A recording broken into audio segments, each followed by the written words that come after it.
16 नवंबर 2021 है आज और इवनिंग न्यूज में देख लेते हैं। एक बार नेशनल न्यूज पर नजर डालते हैं। ब्रेकिंग न्यूज क्या रही पूरे दिन की, ये वीडियो आपको हर रोज मॉर्निंग और इवनिंग में मिलेगी।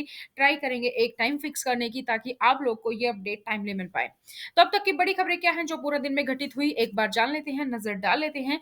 इससे पहले अब मैं आप लोगों को बता दूं कि आपने एक मुद्दा आज दिन में पढ़ा होगा कि विराट कोहली के रेस्टोरेंट में एलजीबीटी कम्युनिटी को नो एंट्री है। तो ये एलजीबीटी कम्युनिटी क्या होती है, क्या इन टर्म्स का मतलब होता है, इसके ऊपर मैंने चैनल पर वीडियो अपलोड कर दी है। आप जाकर पूरी डिटेल में से देख सकते हैं। स्पेशली अगर आप किसी कॉम्पिटिटिव एग्जाम की तैयारी कर रहे हैं तो इस वीडियो को जरूर देखें, क्योंकि ये एलजीबीटी कम्युनिटी काफी टाइम से मुद्दे में बनी हुई है, तो आप लोगों को इसके बारे में पता होना चाहिए। शुरू करते हैं आज की वीडियो को।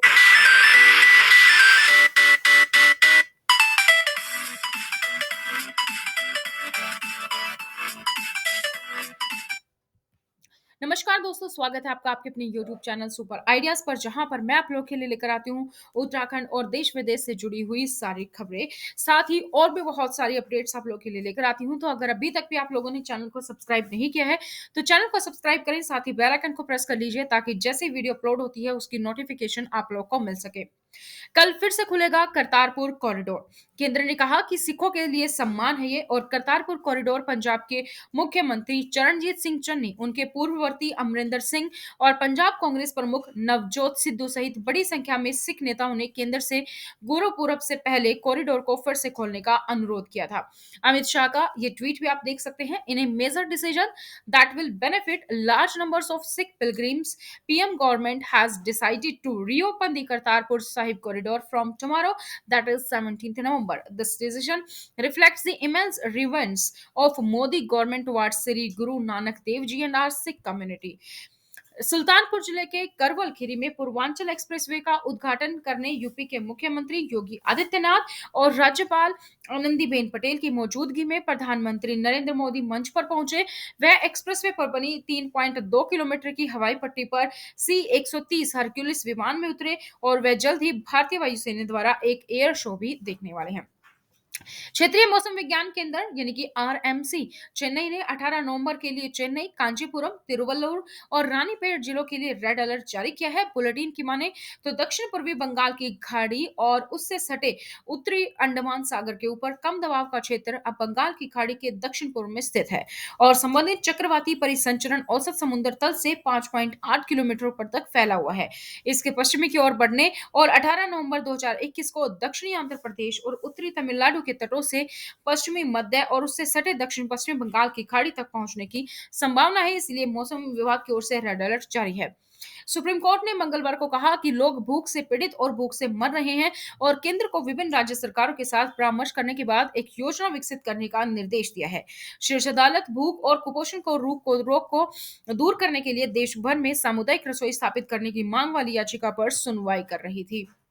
वीकेंड लॉकडाउन के लिए तैयार हो जाइए, और ये अब निर्भर करता है कोर्ट पर। दिल्ली सरकार का कहना है कि दिल्ली सरकार ने राजधानी के जहरीले वायु संकट से लड़ने के लिए सुप्रीम कोर्ट द्वारा आदेशित एक आपातकालीन बैठक में एक सप्ताह के लिए लॉकडाउन और एक सप्ताह के लिए घर में से ही काम करने का सुझाव दिया है, जिसने स्कूलों को बंद करने के लिए मजबूर किया है। और दिल्ली सरकार ने यह भी सिफारिश की है कि शहर में निर्माण और औद्योगिक गतिविधियों को रोक दिया जाए। सुप्रीम कोर्ट द्वारा संकट पर कड़े सवाल उठाए जाने और तत्काल कदम उठाने का आह्वान करने के लिए एक दिन बाद केंद्र और दिल्ली के अधिकारियों ने प्रदूषण से लड़ने पर चर्चा भी की। एक सड़क हादसे में सुशांत सिंह राजपूत के परिवार के कम से कम 5 सदस्यों की मौत हुई है। घायलों में 2 बाल मुकुंद सिंह और दिलखुश सिंह को बेहतर इलाज के लिए पटना भेजा गया, जबकि 2 वाल्मीकि सिंह और टोनी सिंह को लखीसराय जिला अस्पताल में भर्ती कराया गया। श्रीनगर में सुरक्षा बलों के आतंकवाद विरोधी अभियान के दौरान 2 व्यापारियों समेत 4 लोगों की मौत हो गई है। पुलिस ने कहा कि ऑपरेशन में 2 आतंकवादी मारे गए, और मारे गए व्यवसायी आतंकवादी समर्थक थे। मारे गए व्यवसायी डॉक्टर मुदासिर गुल और अल्ताफ भट्ट की हैदरपोरा के वाणिज्यिक परिसर में दुकानें थी, जहां कल शाम मुठभेड़ हुई थी।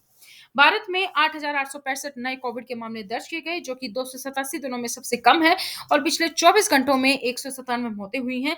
लगातार 39 दिनों से नए कोरोना वायरस संक्रमणों में दैनिक वृद्धि 20,000 से नीचे रही है, और लगातार 142 दिनों में 50,000 से कम दैनिक नए मामले सामने आए हैं।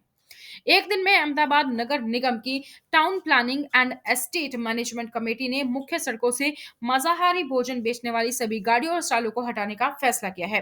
चौथा नगर निगम बन गया है जहां इस तरह के निर्देश जारी किए गए हैं। मुख्यमंत्री भूपेंद्र पटेल उन्होंने कहा कि लोगों ने क्या खाया इससे उनकी सरकार को कोई दिक्कत नहीं है।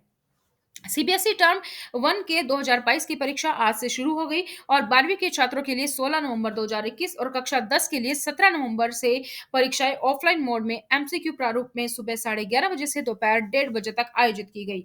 परीक्षा पैटर्न यह अनिवार्य करता है और छात्रों को इन परीक्षाओं के लिए प्रवेश पत्र जारी किए गए और उन्हें समय पर परीक्षा केंद्रों पर रिपोर्ट करना था। नीट पीजी काउंसलिंग 2021 में और इसके साथ ही एआईक्यूआई में ईडब्ल्यूएस ओबीसी आरक्षण पर सुप्रीम कोर्ट में आज सुनवाई थी। भारत का सर्वोच्च न्यायालय ओबीसी यानी कि अन्य पिछड़ा वर्ग के लिए 27%, आर्थिक रूप से कमजोर वर्ग यानी कि ईडब्ल्यू श्रेणी के लिए 10% आरक्षण प्रदान करने के केंद्र और चिकित्सा परामर्श समिति के निर्देश को चुनौती देने वाली याचिका पर सुनवाई की। केरल साक्षरता परीक्षा में उत्तीर्ण 104 वर्षीय कुटियाम्मा की प्रशंसा। कोट्याम जिले के अय्यार कुन्नम पंचायत के मूल निवासी कुटियाम्मा ने छात्रों के प्रारंभिक ज्ञान का परीक्षण करने के लिए केरल राज्य साक्षरता मिशन की एक परियोजना मिका वल्समम के एक भाग के रूप में आयोजित किया एक परीक्षा में और उन्होंने 100 में से 89 अंक प्राप्त किए। ये आप देख सकते हैं। चलते चलते लास्ट में हम नजर डाल लेते हैं क्रिप्टो करेंसी के बारे में। क्रिप्टो करेंसी की अगर हम बात करें तो आप देख सकते हैं टोकन जो है ये बिटकॉइन में माइनस 7% लगभग ये नीचे रहा। इथेरियम आपका 8% नीचे रहा और बाइनेंस कॉइन 6% नीचे रहा। तो टीथर में बढ़ोतरी दर्ज की गई। सोलाना 7%, कार्डानो भी आपका 7% के करीब और एक्सआरपी भी आपका नियरली 7%, जबकि पोल्का डॉट में 10% की गिरावट देखी गई। यूएसडी कॉइन में थोड़ी बढ़ोतरी नजर आई। तो इसी तरीके से डोजी कॉइन में भी लगभग 6% के करीब घटोतरी देखी गई। ये घटा। भारतीय रेलवे ने बदलते मौसम के बदले मौसम और बदलते मौसम के बदले मौसम के बदलते मौसम के लिए पूर्व महामारी टिकट की स्थिति में परिवर्तन की भविष्यवाणी की थी और भारतीय रेल में इस प्रभाव में 15% की उम्मीद थी। दिल्ली के पर्यावरण मंत्री गोपाल राय ने मंगलवार को कहा कि उनकी सरकार ने वायु प्रदूषण को रोकने के लिए एनसीआर क्षेत्रों में वर्क फ्रॉम होम लागू करने का प्रस्ताव दिया है। दिल्ली सरकार ने भी यह प्रस्ताव रखा है कि निर्माण कार्य पर प्रतिबंध लगाया जाए और एनसीआर में भी उद्योग बंद कर दिए जाए। तो ये थी दोस्तों आप लोग के लिए देश प्रदेश से जुड़ी हर खबर। इसी तरीके से ये खबर आप लोग को मिलेगी सुबह और शाम दोनों समय, ताकि आप लोगों को हर एक अपडेट, हर एक न्यूज से अपडेटेड रखा जा सके। वीडियो पसंद आई तो लाइक और शेयर करना ना भूलें। चैनल को सब्सक्राइब करके बेल आइकन को प्रेस भी कर लें ताकि जैसे ही वीडियो अपलोड होती है उसकी नोटिफिकेशन आप लोगों को मिल सके। साथ ही आप मुझे फॉलो कर सकते हैं सोशल मीडिया पर, लिंक डिस्क्रिप्शन बॉक्स में है।